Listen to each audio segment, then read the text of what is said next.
नमस्कार दोस्तों, स्वागत है सभी भाइयों का फौजी सक्सेस पॉइंट पे। तो आज हम बात करने वाले हैं जो अभी सरकार UPS system unified pension scheme लेके आई है उसके ऊपर, कैसे ये एनपीएस से बेटर है और कैसे ये ओपीएस से अलग है।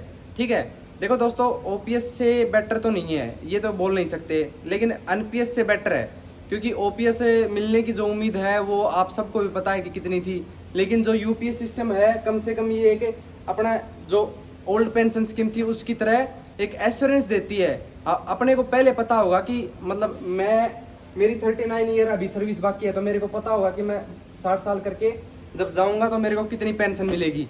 ठीक है दोस्तों, या फिर एक ये भी होगा कि 25 साल करने के बाद अपने को जो है पता होगा कि इतनी पेंशन मिलेगी और हम अभी सर्विस से जा सकते हैं।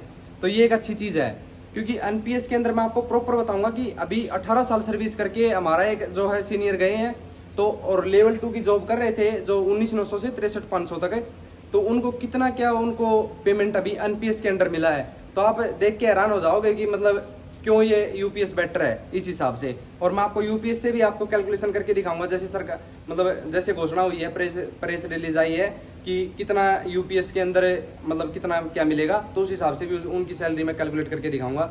तो आप समझ जाओगे कि कौन सा आपको चूज करना चाहिए, क्योंकि इसके अंदर ऑप्शन दिया गया है कि एनपीएस में जाएं या यूपीएस में जाएं, तो आप खुद समझ जाओगे।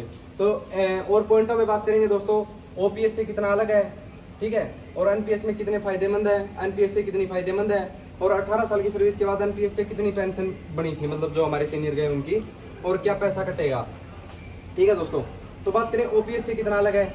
तो दोस्तों ओपीएस के अंदर क्या था कि हमारी कोई भी सैलरी जो है उससे अंदर कोई डिडक्शन नहीं किया जाता था, कोई कॉन्ट्रीब्यूटरी फंड नहीं था। लेकिन एनपीएस और यूपीएस दोनों में ये एक सिमिलरिटी है कि दोनों के अंदर ही हमारा 10% जो है पैसा सैलरी का वो जो है काटा जाएगा।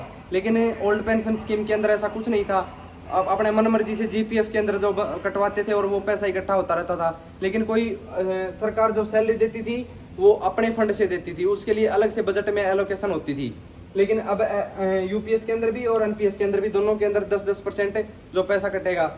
लेकिन एनपीएस के अंदर क्या था कि जो 14% सरकार ऐड करती थी अपनी तरफ से, और अब करेगी यूपीएस के अंदर 18.5% जो है सरकार अपना ऐड करेगी। इससे सरकार पर 62,500 करोड़ का जो है एक्स्ट्रा जो है बोझ आएगा, जो सरकार अपने आप वहन करेगी। ठीक है दोस्तों, और एनपीएस से कितनी फायदेमंद है, देखो दोस्तों, एनपीएस के अंदर क्या था कि कोई एश्योरेंस नहीं थी कि हमें कितनी सैलरी मिलेगी। ठीक है, और तो अब जब ये पॉइंट मैं आपको क्लियर करूंगा ना, तो आपको ये भी समझ में आ जाएगा एनपीएस से कैसे बेटर है। तो चलिए आइए बात करते हैं कि इस बात पे। तो हमारे एक सीनियर थे जो 18 साल सर्विस करके गए, और उनको अभी जो है पेंशन उनका मैंने प्रॉपर जो है लिखा था उनसे बात करके कि कितना क्या उनका फंड बना था।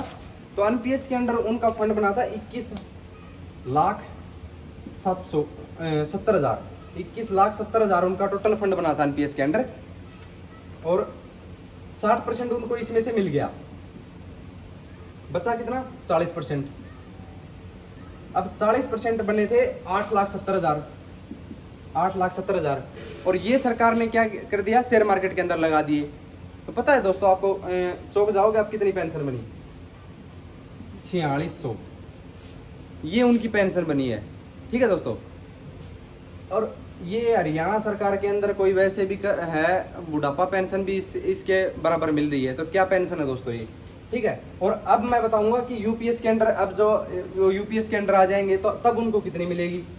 देखो दोस्तों, उनकी बेसिक जो मैंने उनसे पूछा लास्ट, उनकी बेसिक थी 36,100, तो इसका आधा हो गया 18,050 रुपये।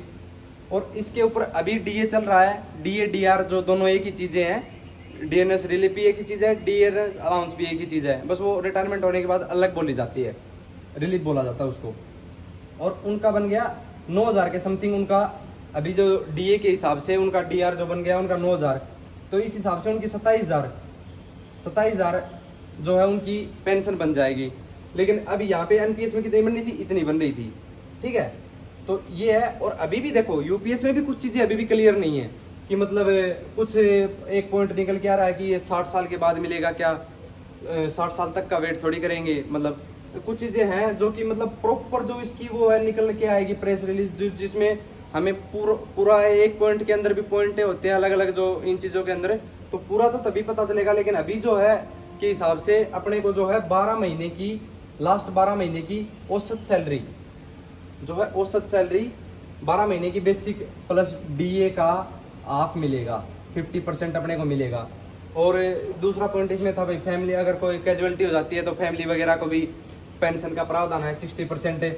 और एक और पॉइंट है कि 1/10 हर 6 महीने की सर्विस के बाद अपने जो है सैलरी का बेसिक प्लस डीए का 1/10 जो है ऐड होता जाएगा। जैसे कि 30 साल सर्विस हो गई तो 6 महीने हो गए, ठीक है, 30 साल सर्विस हो गई तो टाइम पीरियड हो गया 6 महीने का 60 बार, तो आप अपनी जो है 6 महीने का जो है ग्रेजुएटी मिलेगी, जो 6 महीने की लास्ट सैलरी होगी वो मिल जाएगी।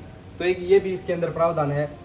तो दोस्तों इस हिसाब से हम बोल सकते हैं कि हाँ अच्छी है स्कीम, ओपीएस से अच्छी नहीं है, क्योंकि अपना पैसा कट रहा है। ओपीएस के अंदर कोई पैसा नहीं कट रहा था, लेकिन अब पैसा कटेगा तो अपने जो है सैलरी कम आएगी और ये पैसा बढ़ता जाएगा जो कटने की मतलब जैसे अभी मेरा 3000 कट रहा है, आगे जाके बढ़ता जाएगा, कभी 10,000 भी कटेगा, कभी 20,000 भी कटेगा, तो ये अपना पैसा जा रहा है, ये अपना लॉस है। दूसरी बात 10 साल सर्विस करने के बाद ये भी एक अच्छी चीज़ हो गई। और 10 साल के बाद भी अगर आप इंटरवल में जैसे 13 साल सर्विस हो गई तो और ज़्यादा आपको पेंशन मिलेगी, 15 हो गई तो और ज़्यादा मिलेगी, ऐसा भी कोई प्रावधान बता रहे हैं। तो ये भी एक फायदे की चीज़ है। और अगर कोई जॉब छोड़ के जाता है, अगर किसी मतलब मान लो जैसे मेरी एज 20 साल है और मैं 30 साल के बाद 32 साल के बाद किसी और जॉब में सिलेक्शन होता है तो भी मेरे को फ़ायदा होगा, इस जॉब से भी मेरे को पैसा मिलेगा और उस जॉब से भी पैसा मिलेगा, तो ये एक फ़ायदा है।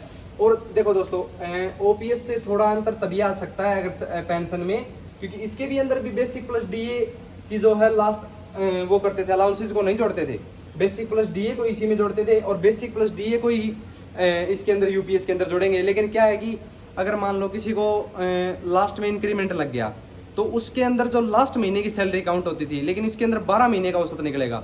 तो अगर औसत के हिसाब से कम बढ़ेगी सैलरी तो पेंशन कम बढ़ेगी, ज़्यादा डिफरेंस नहीं है, 1000-2000 रुपये का मेजर डिफरेंस आ सकता है, लेकिन ज़्यादा डिफरेंस नहीं आएगा। लेकिन क्या है कि यूपीएस मेरे हिसाब से तो यूपीएस सिस्टम भी जैसे जितना मैंने स्टडी किया है वो ओपीएस से बेटर नहीं है, लेकिन एमपीएस से बहुत बेटर है, क्योंकि अपने को कोई एश्योरेंस नहीं थी इसके अंदर कि कितना क्या पैसा मिलेगा। अगर जानकारी दोस्तों अच्छी लगी हो आपको तो चैनल को सब्सक्राइब जरूर करें और ऐसे ही वीडियो आपको आगे मिलती रहेंगी। और अगर आपका कोई कमेंट मतलब आपका कोई समझ नहीं आया कुछ भी पॉइंट तो आप क्वेश्चन कर सकते हो, कमेंट बॉक्स में पूछ सकते हो। जय हिंद, जय भारत।